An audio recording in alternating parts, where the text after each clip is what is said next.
हाय दोस्तों, मेरा नाम संजय और मेरा यूट्यूब चैनल में आपका स्वागत है। देखिए दोस्तों, बहुत सारे बैंक है जब आप क्रेडिट कार्ड डिफॉल्ट करते हैं या पर्सनल लोन का ईएमआई दे नहीं पाता है। नॉर्मली देखा जाता है एक जो भी है संस्था बोलिए, बैंक बोलिए, जो भी बोलिए, वो क्या करते हैं, कस्टमर के ऊपर 316, 318, 351 का केस कर देते हैं, वो भी क्रेडिट कार्ड के ऊपर। समझिए, क्रेडिट कार्ड जो होता है ये एक अनसिक्योर्ड लोन होता है, ये सिविल मैटर है।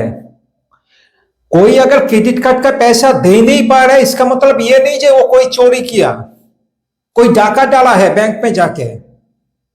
उसने जब क्रेडिट कार्ड लिया था तब प्रॉपर डॉक्यूमेंट्स देके लिया था, है ना।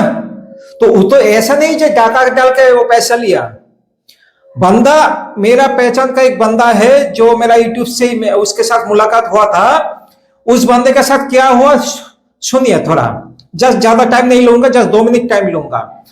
वो बंदा मेरे साथ यूट्यूब से बहुत दिन से जुड़ा हुआ है, उसके साथ कॉल पे में भी बात होता रहता है। तो वो बंदा 8 साल से उस संस्था या एजेंसी या जो भी बोलिए, एनबीएफसी कंपनी या बैंक बोलिए, उसका क्रेडिट कार्ड यूज करता था 8 साल से, समझिए। और उसका लिमिट बहुत बार इंक्रीज किया गया, एक बार दो बार नहीं, बहुत बार इंक्रीज किया गया। तो बंदा क्या क्या हुआ, उसका आर्थिक हालत खराब हो गया, उसका खुद का और उसका बीबी का भी मेडिकल इश्यू आ गया। एक महीने, शायद 1 महीने पहले वो खुद अपने बीबी को भेलोर भी लेके गया था मेडिकल के लिए। दोस्त वगैरह, रिश्तेदार वगैरह का मदद लेके उसके बाद उसको जाना पड़ा उधर, और उसके ऊपर उसका खुद का भी मेडिकल इश्यू है, सोचिए। तो उस बंदे के ऊपर, उस जो क्रेडिट कार्ड यूज कर रहा था वो डिफॉल्ट किया था, और उसके ऊपर वो लोग क्या किया, उस बंदे के ऊपर 316, 318 का केस कर दिया। आप जानते हैं 316, 18 का केस ये सब क्या होता है? चीटिंग बच का केस, फ्रॉड केस, मारपीटाई का केस, गाली गलौज देने वाला का केस। सोचिए, जो बंदा 8 साल से यूज करता था क्रेडिट कार्ड, उसके ऊपर 316, 318 का केस कर दिया, जो इलीगल है, जो हो ही नहीं सकता है। फिर भी वो लोग क्या किया, ये इलीगल केस कर दिया। और इलीगल केस करने के बाद मेरे पास पूरा कॉल रिकॉर्ड है, अगर आप चाहेंगे मैं वो प्रूफ भी मैं आपको दे दूंगा।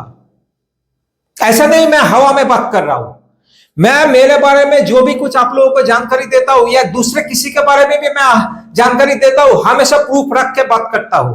अगर आप चाहेंगे मैं कॉल रिकॉर्ड दे दूंगा, अगर आप चाहेंगे मैं प्रूफ भी दे दूंगा। खैर वो बात तो अलग है। तो उसके खिलाफ कोलकाता कोर्ट में केस कर दिया। और उसके बाद जानते हैं एजेंसी वाले क्या कर रहे हैं, उसको फोन कर रहा है, फोन करके बोल रहा है, सर जी आप एक काम कीजिए ना, सेटलमेंट करके ये मैटर क्लोज कर दीजिए, तो वो केस क्लोज हो जाएगा। सोचिए ये लोग कितना नीचे तक गिर जाते हैं। ये लोग क्या बोल रहे हैं, जब सेटलमेंट करके मैटर को क्लोज कर दीजिए तो ये केस बंद हो जाएगा। अरे भाई, तुम लोग इलीगल केस किया हो। अगर लीगली तरीके से केस किया होता तो अलग बात है। ये तो तुमने फ्रॉड केस किया, उसके ऊपर क्रिमिनल केस किया उसके ऊपर। क्यों भाई? उसने क्रेडिट कार्ड डिफॉल्ट किया, तुम लोग उसके ऊपर क्रिमिनल केस कर दिया, वो भी झूठा केस। और तुम लोग बोल रहे हो जो अगर सेटलमेंट कर लो तो वो केस हम लोग उठवा देंगे, क्लोज कर देंगे। कैसे कैसे मेंटली हैरेसमेंट करने के लिए ये लोग करते रहते हैं, सोचिए। और मुझे तो लगता है आरबीआई को आना चाहिए, देखना चाहिए ये जो बैंक, जो लोग भी है, जो लोग इलीगल केस करके मेंटली प्रेशर करने के लिए, हैरेसमेंट करने के लिए ये सब कार्रवाई करते, इलीगल केस करते, इन लोगों के ऊपर कार्रवाई होना चाहिए। तो उस बंदे ने क्या किया, उसका एक दोस्त है जो एडवोकेट है, उसका मदद लिया, और उसने जो इस महीने का 17 तारीख का उसका डेट था, तो उसने उससे पहले जाके बेल ले लिया। और उसने क्या बोला जानते हैं, जब मैंने तो कोई इलीगल काम नहीं किया, तो मेरे ऊपर ये झूठा केस किया गया, इलीगल केस किया गया। तो उसने उस एजेंट को क्या बोला जानते हैं, बोला जब ये केस तक क्लोज होगा ही, क्योंकि बैंक हो या जो भी है संस्था है, उसके खिलाफ जो ने ये केस किया है कोर्ट में जाके, 316, 318 का केस किया है, तो उधर तो प्रूफ कर नहीं पाएगा, उधर वो जाके तो प्रूफ कर नहीं पाएगा, क्योंकि प्रूफ तो है ही नहीं। अब प्रूफ कैसे रहेगा?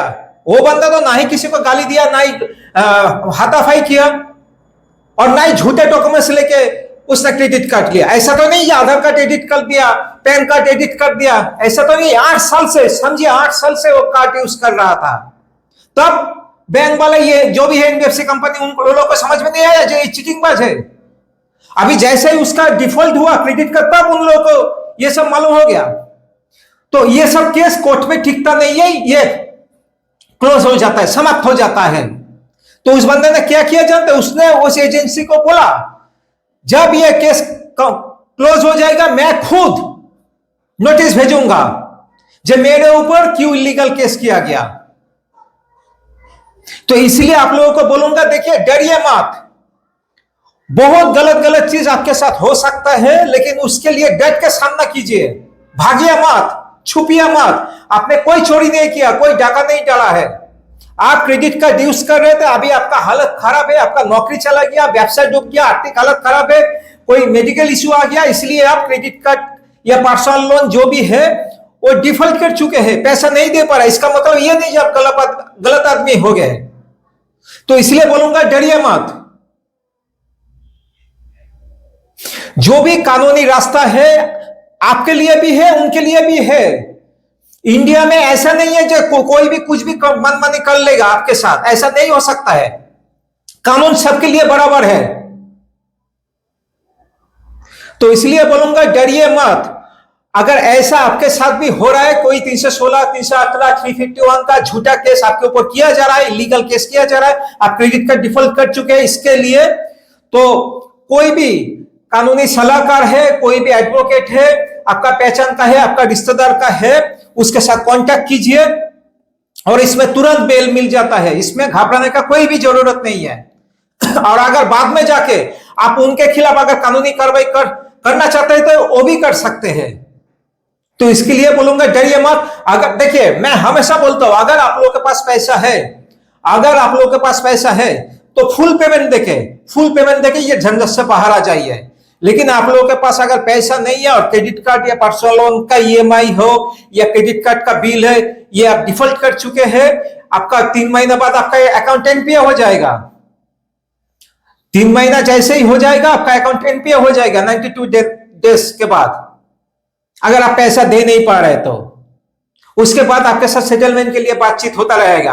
लेकिन सेटलमेंट के लिए ऐसा नहीं है कोई आपके ऊपर प्रेशराइज करेगा, आपका मेंटली टॉर्चर करेगा, हैरेसमेंट करेगा, गाली गलौज करेगा, फेक नोटिस भेज देगा। ये सब कोई भी आपके साथ फेक रिकवरी एजेंट आके आपके साथ बदतमीज करेगा, ये सब कर नहीं सकता है। तो इसलिए बोलूंगा, जो भी है आरबीआई का गाइडलाइन है वो फॉलो कीजिए। अगर मेरे साथ बातचीत करना चाहते हैं, देखिए इधर व्हाट्सएप नंबर है, इस नंबर पे व्हाट्सएप मैसेज कीजिएगा, मैं शाम 6 बजे के बाद आपको कॉल बैक कर लूंगा। अगर कुछ भी राय सलाह परामर्श मैं आपको दे सकता हूं, मुझे अच्छा लगेगा, क्योंकि देखिए मैं भी एक डिफॉल्टर हूं। मैं ये नहीं चाहता हूं कोई भी डिफॉल्ट होने के बाद मेरे जैसा कोई भी परेशानी या दिक्कत में पड़ जाए। बहुत लोग होता है दिक्कत में आके, परेशानी में आके बहुत गलत गलत डिसीजन उठा लेता है। ये जो फेक रिकवरी, चावनी सब रिकवरी एजेंट लोग रहता है, इन लोगों के चक्कर में बहुत लोग बोलते हैं जो आप वीडियो करके ये क्यों नहीं बोलते हैं जो लोन का ईएमआई ठीक तरह से दीजिए। अरे भाई, डिफॉल्ट कब होता है तुमको मालूम है? तुमको कभी मिला है? तुम लोग तो आके इधर आके कमेंट करते हो, वगैरह वगैरह, उल्टा सीधा बात करते रहते हो। पढ़ा लिखा कभी किया है? स्कूल में गए हो कहीं? अगर स्कूल में जाते तब मालूम होता जे एक जब डिफॉल्ट होता है वो जानबूझ के डिफॉल्ट नहीं होता। डिफॉल्ट और क्रेडिट कार्ड किन लोगों को मिलता है भैया? जो लोग अच्छे आदमी हैं, जिन लोगों का सिविल अच्छा है, उन लोगों का क्रेडिट कार्ड मिलता है। अरे गहरे चावल सब जो रिकवरी एजेंट है, फेक रिकवरी एजेंट है, उन लोगों को मिलता है? नहीं मिलता है। खुद उन लोगों को नहीं मिलता है, वो लोग आके इधर ज्ञान देते रहते हैं, बात करते हैं। तुम लोगों को इसलिए सब लोग बोलते हैं चावल फेक रिकवरी एजेंट, इसलिए बोलते हैं क्योंकि इसी हालत, क्या बोलो, छोड़िए वो लोग उन लोगों का बात। देखिए, मैं हमेशा आप लोगों को बोलूंगा, अगर पैसा है तो फुल पेमेंट दे दीजिए।